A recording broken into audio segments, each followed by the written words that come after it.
네, 우리 한 번 더 이 여름에 이렇게 인사할까요? 물된 동산의 축복이 있기를 바랍니다. 인사 나누겠습니다. 물된 동산의 축복이 있기를 바랍니다.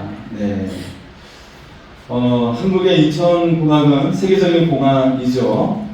그런데 세계에서 가장 큰 공항이 있는데 어디일까요? 네. 바로 뉴욕의 케네디 공항이죠. 자, 그런데 뉴욕의 케네디 공항 말고 또 하나의 공항이 있어요. 우리가 잘 알지 못하는 생소한 공항이 하나가 있는데 그곳은 라구아디아 공항입니다. 자, 케네디 공항 전 사람의 이름을 따서 지은 공항인데요. 라구아디아는 과연 누구일까? 그는 뉴욕의 시장의 이름이에요. 뉴욕 시민들이 존경했던 그런 뉴욕 시장이었던 사람인데 그에 대한 짧은 이야기를 소개합니다. 라구디아가 판사로 재직하던 시절이었어요. 그때 한 노인이 $20을 훔친 죄로 재판석에 서게 되었죠. 판사가 노인의 죄를 묻자 노인이 이렇게 말을 하는 거예요. 판사님, 저에게 한 번만 궁유를 베풀어 주십시오. 더 이상 죄를 짓지 않겠습니다. 궁유를 베풀어 주십시오. 그러는 거예요. 판사는 노인이 진실로 죄를 뉘우치는 것을 느꼈어요. 그래서 이렇게 말을 했죠. 정말 당신에게는 궁율이 필요해 보이는군요. 그러나 어르신이 잘못한 이 10불을 책임을 져야 합니다. 마침 저에게 10불이 있군요. 제가 대신 10불을 변상하겠습니다. 당신은 춥고 배고프도록 내버려둔 저에게도 책임이 있기 때문입니다. 그렇다면 나머지 10분이 더 필요합니다. 혹시 방청하신 분 중에 도와주실 분이 계신가요? 라고 했죠. 그러면서 여러분도 역시 어려운 노인을 춥고 배고프도록 내버려두지 않도록 공공선을 베풀 책임이 있습니다. 혹시 도와주실 분 함께 해주시기 바랍니다. 라고 하니까 여러 사람들이 자발적으로 헌금을 모아가지고 노인을 돕게 되었다는 것입니다.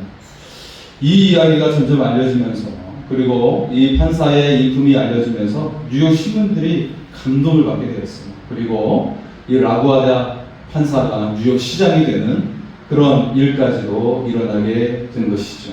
그리고 그는 정말 공공선을 위해서 많은 사람들에게 사랑을 베풀고 돕는 많은 일들을 행했습니다. 오늘 하나님은 우리에게 진심으로 대할 것을 원하고 계세요. 하나님을 향해서도 진심으로, 사람을 향해서도 진심으로 대하기를 원하고 계시는 것이죠. 그런 우리들에게 물된 동산의 축복을 약속하고 계십니다. 유명한 간사인 김창호 씨가 그런 이야기를 했어요. 고기를 익힐 때 진심으로 익히면 그 반대편으로 뒤집어서 익히지 않냐고. 네. 그리고 다 익은 상태에서 진심으로 익혔을 때 그 고기를 우리 몸에 흡수되도록 그렇게 고기를 굽지 않냐라고 하면서 사람을 진심으로 대할 때 그렇게 마음이 뒤집어지고 변화된 것을 이야기를 나누는 것을 들었습니다. 여러분, 오늘 성경 말씀은 진심에 대한 말씀이에요. 그럴 때 물된 동산의 축복이 임한다는 것입니다. 여러분의 삶에 물된 동산의 축복이 임하기를 소원합니다. 우리가 좋아하는 말 중에 하나가 바로 물된 동산이라는 말이죠. 이 말 자체가 하는 것만으로도 기쁩니다. 이 말을 하는 것만으로도 행복해져요. 서로 축복하는 찬양으로 우리가 광고 시간에 같이 찬양했던 것처럼 물된 동산의 축복이라는 찬양 너무나도 여러분 좋지 않습니까? 그 가사가 우리를 행복하게 하지 않습니까? 우리가 믿음으로 이 찬양의 말씀대로 고백하면 그대로 될 줄 믿습니다. 특히 요즘처럼 더운 날씨에 물된 동산이란 말은 우리에게 행복을 주죠. 우리를 기분을 좋게 합니다. 오늘 성경 본문은 물된 동산에 대해 말씀을 하고 있어요. 그리고 한 달 동안 이 주제에 대해서 같이 나누고자 합니다. 하나님은 우리가 물된 동산의 축복 가운데 있기를 원하고 계세요. 그리고 그 방법을 우리에게 가르쳐주고 계세요. 하나님 정말 우리에게 원하는 것은 물된 동산의 삶을 살기를 원하고 계시는 거예요. 물된 동산이라는 말은 글자 그대로 끊임없는 공급을 말하고 있는 것이죠. 하늘로부터 지속적인 축복과 공급하심을 의미하고 있는 말씀이에요. 물된 동산의 축복은 과연 누가 받게 되는 것일까요? 이것은 누구에게나 오는 것은 아닙니다. 하나님의 지속적인 공급을 받는 사람이 따로 있다라는 것이죠. 어떻게 하면 물된 동산의 축복을 받을 수 있을까요? 성경은 이 물된 동산을 통해서 강조하는 세 가지가 있어요. 자, 세 가지를 강조하고 있는데, 첫째는 사람에게 진심으로 대하라는 거예요. 주변 사람들과 어려운 사람들을 진심으로 도우라는 것이죠. 그리고 두 번째는 안식일을 제대로 지키라는 거예요. 결국 하나님을 진정으로 사랑하는 법을 실천하라고 말씀하고 있는 것이죠. 그래서 하나님 사랑과 이웃 사랑을 실천하라고 우리에게 말씀하고 있어요. 그리고 세 번째는 물된 동산 같이 너희에게 치유가 일어나고 새롭게 창조되는 축복이 일어나게 될 것이라고 강조하고 있어요. 네. 왜 새로운 창조에 대해 하나님께서 말씀하고 있냐면, 오늘 말씀의 배경이 지금 이스라엘이 포로 가운데 있기 때문에 그래요. 바벨론 포로 생활을 하고 있기 때문에 새로운 창조의 삶에 대해 우리에게 약속을 하고 계시는 것이죠.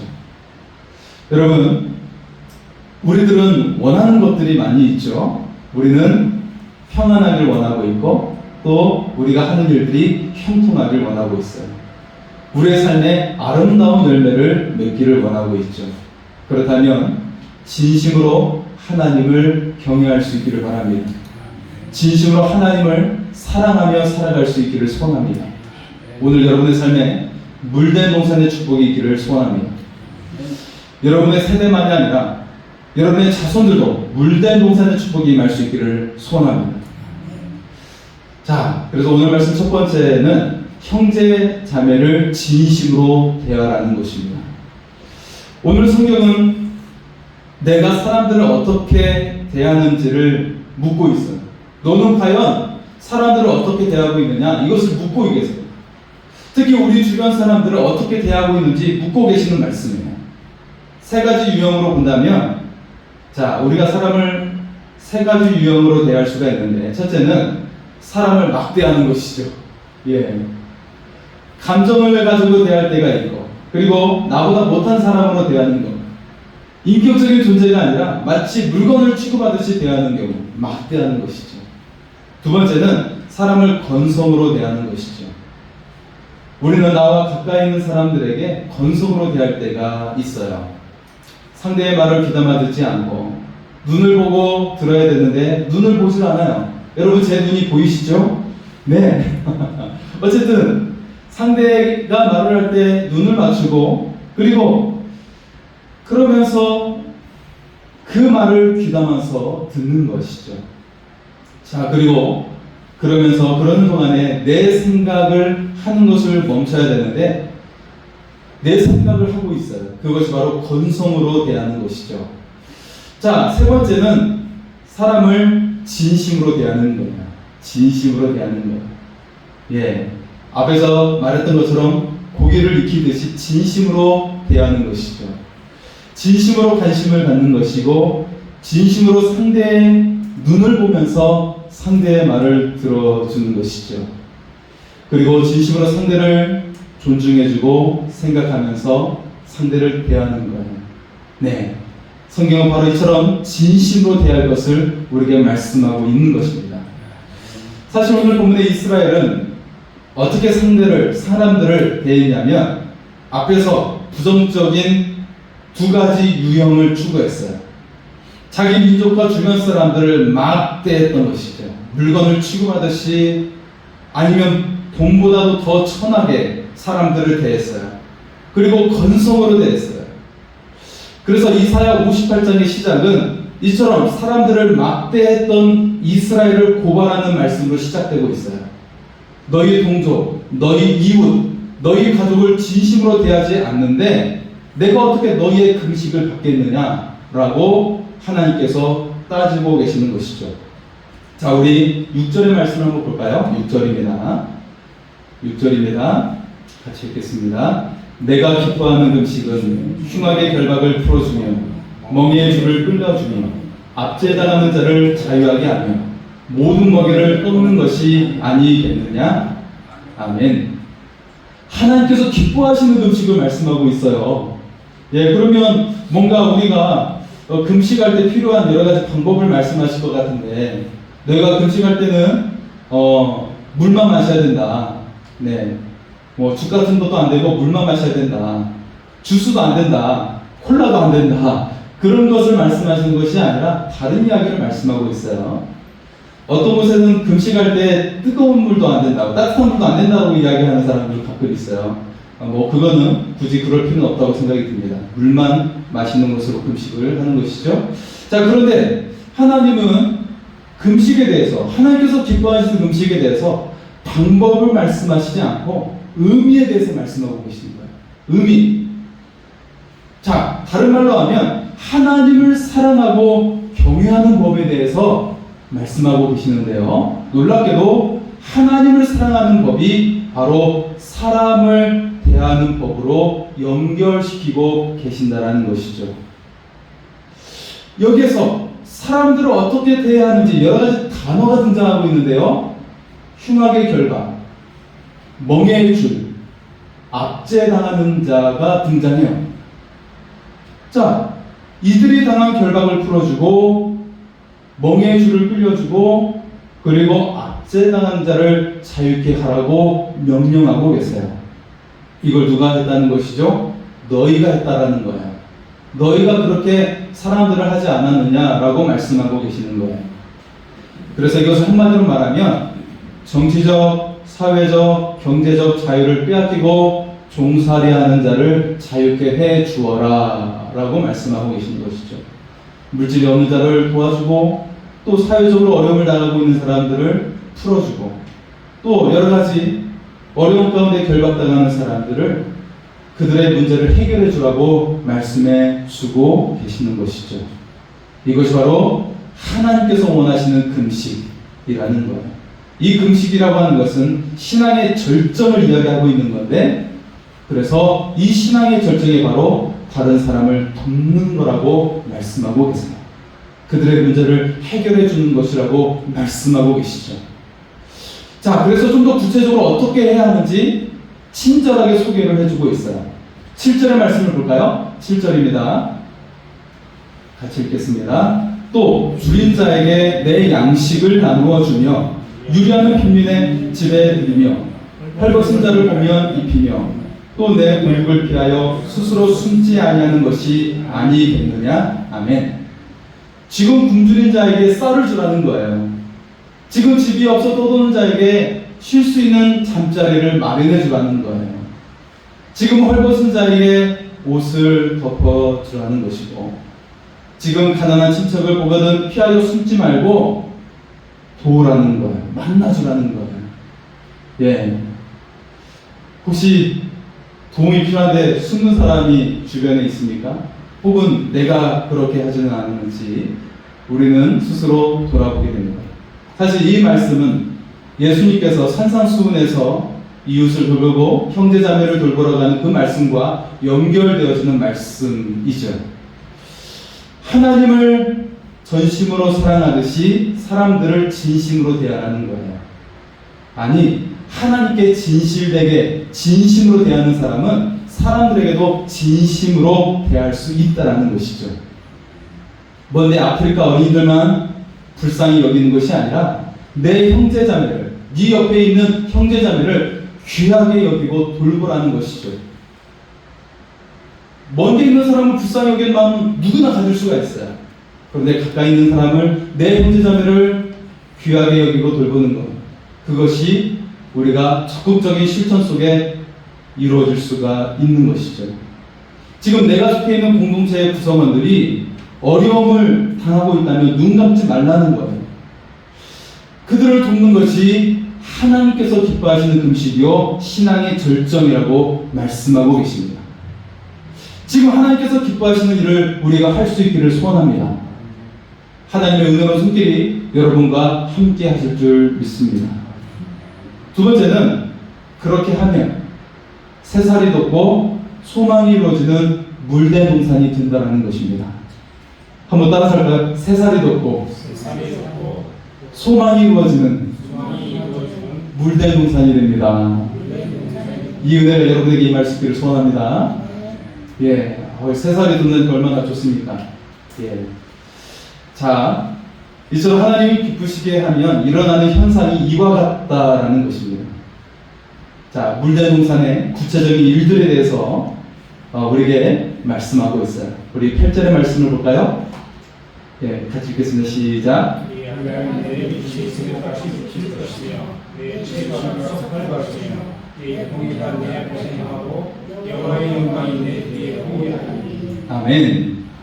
사실 이 그리하면이라는 말씀은 8절에서 12절까지 모든 말씀이 앞에 있는 말씀을 받으면서 그 결과로 말씀하고 있는 것이죠. 앞에 너희가 그것을 행하면 이렇게 될 거야 라고 계속 8절에서 12절까지 쭉 이어지는 말씀이에요. 우리의 회복과 치유와 그리고 충만한 은혜의 공급의 말씀을 주시고 계시는 것이죠. 자, 그래서 이처럼 내 혈육과 형제자매를 자유롭게 해주면 일어나는 일이 있다라는 거예요. 곧 새살이 돋는 치유가 일어나고 기도의 응답이 있다라는 거예요. 제가 예전에 극심한 아토피로 인해서 엄청나게 고생했다는 이야기를 했죠. 예, 저는 결혼까지도 포기했다는 이야기를 했었어요. 너무 심해가지고. 그래서 이 피부가 다 일어나요. 다 일어나고 막 두꺼워지고 가려워서 잠도 못 자요. 1시간. 1시간도 제대로 잠을 못 자요. 뭐 사람이 얼마나 피폐해지고 면역력이 떨어지겠습니까? 계속 이것이 악순환이 반복돼요. 별로 감흥이 없으시죠? 여러분, 더워서 1시간밖에 못 잔 적은 있을지 모르겠지만 가려워서 1시간밖에 못 자는 사람은 없으실 거예요. 요비였어요. 저는 제 별명이 요비였습니다. 네. 그런데 그렇게 해서 피부가 벗겨지면 나아지면 새살이 일어나요. 새살이. 저는 그걸 경험했어요. 그리고 그 해에 올해의 말씀으로 주어진 말씀이 바로 이 말씀이기도 했습니다. 네. 그 당시에 그 해에 제가 몸이 치유되고 했을 때 올해의 말씀으로 주어진 말씀이 바로 이 말씀이기도 했어요. 자, 내 빛이 새벽같이 비칠 것이다. 이 말씀을 보면 비칠 것이다 라는 단어에 히브리어 차마흐가 쓰였어요. 이 뜻은 싹이 돋다라는 의미가 가지고 있어요. 싹이 돋다. 그러니까 새로운 일이 일어난다는 의미로 싹이 난다는 표현을 이사야서는 자주 사용하고 있어요. 왜냐하면 지금 너희가 포로 상태인데 이제 새싹이 일어나게 되고 새로운 살이 나오게 될 거야 라고 하나님께서 약속을 주시는 거예요. 자, 그래서 내 빛이 새벽같이 비칠 것이다. 이 말씀은 너희의 육체와 함께 너희의 삶이 새롭게 재생될 것을 말씀하고 있어요. 육체에 새 살이 돋아나겠고 너희의 삶이 새롭게 태어나게 될 것이다 라고 말씀하고 있어요. 예, 진짜 살이 벗겨지는데 부드러운 살이 나오는 거예요. 저는 여러분은 경험해 본 적이 없습니까? 저는 그것을 막 온몸으로 경험을 했어요. 팔이며 온몸으로 경험을 했어요. 다리며 몸뚱아리며 온몸으로 경험을 했어요. 새 살이 나왔어요. 새 살이. 안타깝습니다. 저는 그걸 경험했는데. 네. 어쨌든 내 빛이 새벽같이 비칠 것이요 그것은 너에게 새 살이 나오고 새로운 삶으로 나오게 될 것이다 라고 말씀하고 계시는 거예요. 여러분의 삶이 힘들고 지칠지라도 하나님의 은혜의 햇살로 새롭게 재생될 줄 믿습니다. 뭐 후시둥 말라서 재생되는 것이 아니라 하나님의 은혜의 햇살로 여러분의 삶이 새롭게 재생이 된다는 거예요. 하나님께서 우리의 몸을 놀라운 솜잎 가운데 만드셨어요. 다친 곳에 새 살이 나오게 하셨고 빠진 머리에 다시 새로운 머리가 나오게 하셨어요. 여러분의 삶에 새롭게 살이 나오는 것처럼 새 희망의 삶이 활짝 열릴 수 있기를 축복합니다. 자, 그래서 9절 말씀 또 볼까요? 같이 읽습니다. 내가 부를 때에는 나 여호와가 응답하겠고 내가 부르실 때에는 내가 여기 있다 하리라. 만일 내가 너희 중에서 멍에와 손가락질과 허망한 말을 제하여 버리고 아멘. 자, 너희가 형제와 자매를 돌보고 보살피면 기도의 응답이 있다라는 거예요. 소망의 삶이 열린다라는 말씀을 주시고 계세요. 여러분, 설마 쉽지 않은 일이지만 우리가 형제와 자매와 회복하는 건 굉장히 중요합니다. 왜냐하면 여러분의 삶이 열리는 길이 되기 때문에 그렇습니다. 여러분, 저라고 어떤 갈등이 없겠습니까? 그죠? 우리의 삶에는 회복이 중요해요. 그 어려운 난간을 극복하고 관계가 회복되는 것이 중요합니다. 관계 회복이 우리의 삶의 회복과 연결되어져 있어요. 욥에게 큰 재앙이 일어났죠. 그를 위로해 주었던 친구들이 도리어 욥을 공격해 왔어요. 여러분, 우리는 욥기서의 말씀 중에 그들이 얼마나 치열하게 공방하면서 서로 전투적으로 싸우고 있는지 그 말씀을 통해 볼 수 있어요. 마지막에 하나님께서 등장하신 후에 욥이 친구들을 위해 중보 기도를 하죠. 자, 그리고 일어난 일은 무엇일까요? 물론 욥의 친구들의 죄가 사함을 받는 일이 일어났지만 도리어 일어났던 일 중에 하나는 욥이 치유가 된 거예요. 그 몸이 회복되어졌어요. 그리고 이전의 소유보다 갑절의 축복이 임하게 되었어요. 욥이 친구들을 위해 그들을 기도로 도왔을 때, 그들로 진심으로 그들을 대했을 때 욥이 회복되었어요. 그리고 욥에게 새로운 소망의 삶이 활짝 열린 줄 믿습니다. 이사야서는 이 축복의 말씀을 전하면서 다시 우리에게 당부하고 있죠. 너무나도 중요하기 때문에 너희가 다른 사람을 향한 멍해와 손가락질과 허망한 말을 제하여 버리라 라는 거예요. 이것이 너무 중요하기 때문에 다시 한번 우리에게 당부하고 있는 거예요. 남을 손가락질하고 남에게 허망한 말을 했던 그 말을 너희가 버려야 한다. 그래야 너희가 물된 동산의 삶을 살아갈 수 있다라는 거예요. 다른 사람의 손가락질이 나에게 돌아온다는 것이죠. 그러니까 이것을 제해야 너희가 하늘에서 공급하시는 이 물된 동산의 축복의 삶이 이어지게 될 것이다 말씀하고 있어요. 자, 그래서 마지막 세 번째는 어둠이 낮같이 되며 영혼이 만족하게 된다는 것입니다. 우리 10절의 말씀 한번 볼까요? 10절입니다. 줄인 자에게 내 심정이 동하며 괴로워하는 자의 심정을 만족하게 하며 내 빛이 흑암 중에서 떠올라 내 어둠이 낮과 같이 될 것이며 아멘. 자, 너희 형제 자매를 진심으로 돕고 사랑하는 것이 하나님께서 기뻐하는 금식이 된다라고 말씀하고 있는데, 그러면서 구체적인 물된 동산의 축복에 대해서 우리에게 말씀을 하고 있어요. 특히 이 10절의 말씀은 새로운 소망의 삶이 열리는 물된 동산의 축복에 대해 말씀하고 있어요. 지금까지의 흑암이 사라지고 앞으로는 밝은 대낮의 길을 가듯이 안전하게 살게 된다는 거예요. 여러분, 신분이 보장받지 못하는 포로 생활의 삶은 날마다 긴장의 연속의 삶이었어요. 내가 밤에 길을 다니면 누군가 도저히 와서 우리를 해쳐도 누구도 상관하지 않는 삶이었어요. 자, 그런 모습이 바로 이스라엘의 삶이었는데, 지금 이스라엘이 바벨론에 의해 나라를 잃었고 전혀 소망이 없는 상태예요. 그런 상황에서 이제 새 소망이 열리게 된다고 약속을 주시고 계세요. 오늘 여러분에도 내 인생이 낮이 아니라 밤인 것처럼 인생이 막막할 때가 있어요. 풀려지지 않고 계속해서 문제의 연속일 때가 있어요. 앞이 보이지 않을 때가 있어요. 그럼에도 하나님께서 기뻐하시는 그 일을 하라고 말씀하고 계세요. 아무것도 되지 않고 아무것도 보이지 않을 때 그냥 먼저 하나님께서 기뻐하시는 그 일을 먼저 시작하라고 말씀하고 계세요. 곧 형제 자매를 돕고 사랑으로 섬기는 일을 지속하라고 말씀하고 계세요. 그런 상황에서 하나님은 흑암과 같은 너희의 인생을 낮과 같이 빛나게 비추어 주시겠다고 약속하고 계십니다. 또 여호와의 영광이 호위하는 밝은 미래로 이끌어 주신다고 말씀하고 계세요.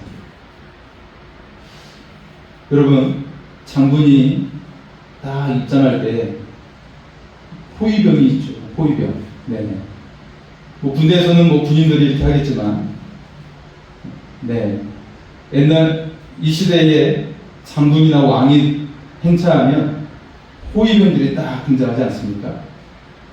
바로 하나님을 믿는 여러분들이, 그리고 그 사랑으로 사람들에게 진심으로 대하는 여러분들에게 하나님께서 영광으로 호위해 주실 줄 믿습니다. 요셉은 노예와 죄수의 삶을 살았죠.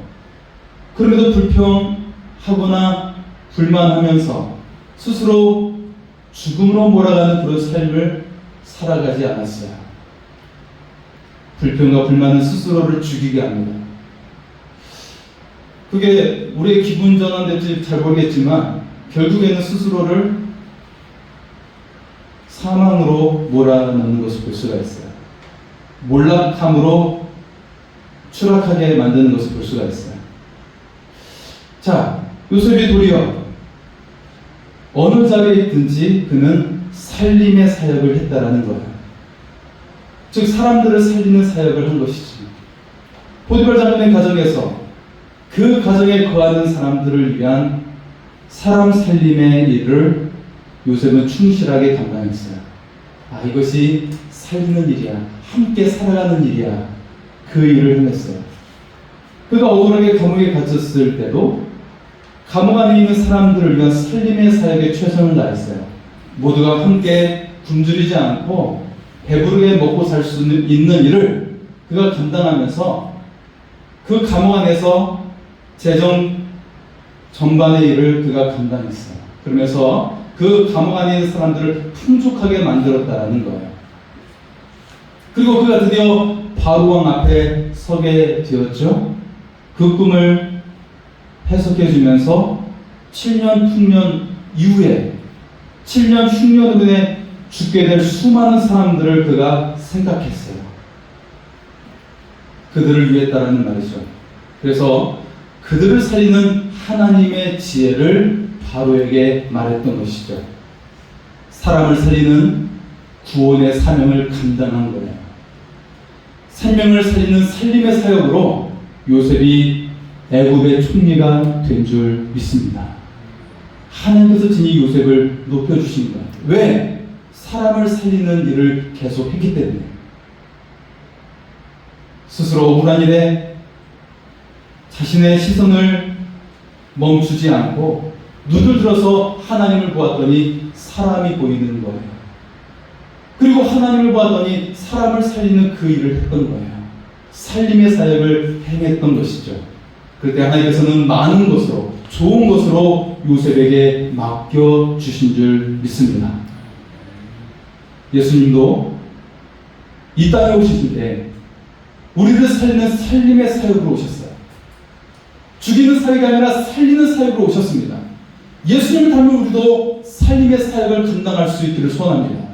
또 살리는 말을 하면서 사람들을 살려줄 수 있기를 소원합니다. 살리는 말로써 사람들에게 미래를 보여주고 비전을 심어주는 하나님의 사람이 될 수 있기를 소원합니다. 이것이 바로 물된 동산의 축복인 거예요.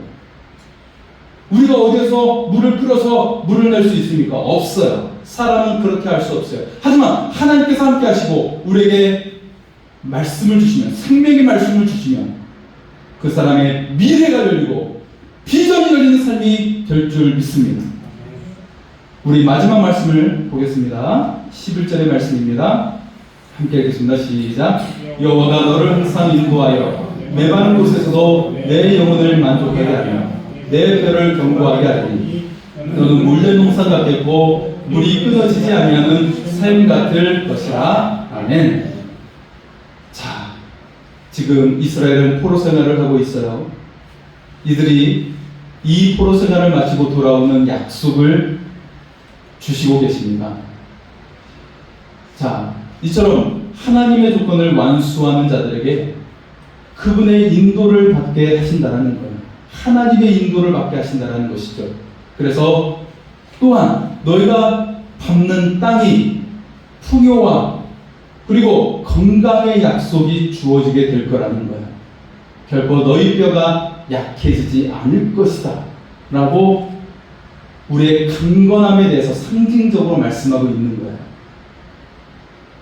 자, 귀환 공동체가 하나님을 의지할 때 이제 지금 땅은 척박하고 매우 건조한 땅이겠지만 그 땅이 회복이 될 거라고 말씀하고 계시는 거예요. 현재 궁핍함과 부족함이 극복이 될 것이다 약속을 주시고 계세요. 그리고 여러분, 물에 대해서 말씀하고 있는데 이 물은 바로 하나님의 은혜와 축복의 공급을 말씀하고 있는 것이죠. 그래서 너희 공동체에 하나님께서 친히 공급해 주시겠다라는 거예요. 그래서 물된 농산같이 물이 끊어지지 않은 샘처럼 된다라고 약속하고 계십니다. 그래서 실제로 예루살렘이 재건이 되었고 그 후손들에게 명예로운 이름이 주어지는 약속이 서서히 이루어지게 되었습니다. 이 물된 농산의 약속은 후손들을 위한 약속이기도 합니다. 지금 1세대, 포로기환 1세대에는 이 척박한 땅의 개간이 쉽지 않았어요. 그런데 이 약속의 말씀을 받으면서 계속 이어지면서 그들의 후손들에 의해서 예루살렘이 온전히 재건되어지고 그 땅이 젖과 꿀이 흐르는 땅으로 되어진 줄 믿습니다. 자, 그래서 이 물된 농산의 약속이 지속되도록 안식일을 온전히 준수하라는 거예요. 주의를 거룩히 지키라고 당부의 말씀을 주시고 계시죠. 이것이 너희와 너희 자손의 번영을 지속하게 되는 길이 될 것이다 라고 말씀하고 계세요. 하나님께 진심으로 대하라는 거예요. 하나님과 진실된 관계를 맺으라는 것이죠. 그것을 상징적으로 안식일을 거룩히 지키라고 말씀하고 계시는 것입니다. 여러분, 우리의 인생은 수많은 도전 가운데 놓여 있어요. 세상의 혼란한 일들과 사건은 우리를 우울하게 만들죠. 인생의 불안한 지표들은 우리의 불안감을 더해주고 있어요. 한여름에 찌는 듯한 불볕더위가 있지만 또 한순간에는 폭우가 내려서 생명을 잃기도 하고 살림살이를 잃기도 하죠. 우리의 인생은 예측할 수 없는 불안한 삶의 연속이에요. 성경은 이런 삶을 광야 같은 인생, 사막과 같은 인생이라고 말씀하고 있어요. 오늘 우리 인생을 하나님께 맡길 수 있기를 소원합니다. 하나님께 진심으로 대하고 사람들에게 진심으로 대할 수 있기를 소원합니다. 하나님을 사랑하듯 내 형제자매를 돌보고 살림의 사역을 감당할 수 있기를 소원합니다. 우리의 언어가 사람을 살리는 생명의 언어가 될 수 있기를 소원합니다. 여러분의 삶이 하나님 앞에서 진실되기를 소원합니다. 여러분의 예배가 하나님과 만나는 예배가 되기를 소원합니다. 그래서 물된 농산의 삶이 되어지기를 축복합니다. 여러분의 가정과 자녀의 삶에도 물된 농산의 축복으로 계속 지속되어지기를 축복합니다. 이 말씀을 생각하며 우리 같이 찬양하겠습니다. 원하고 바라고 기도합니다.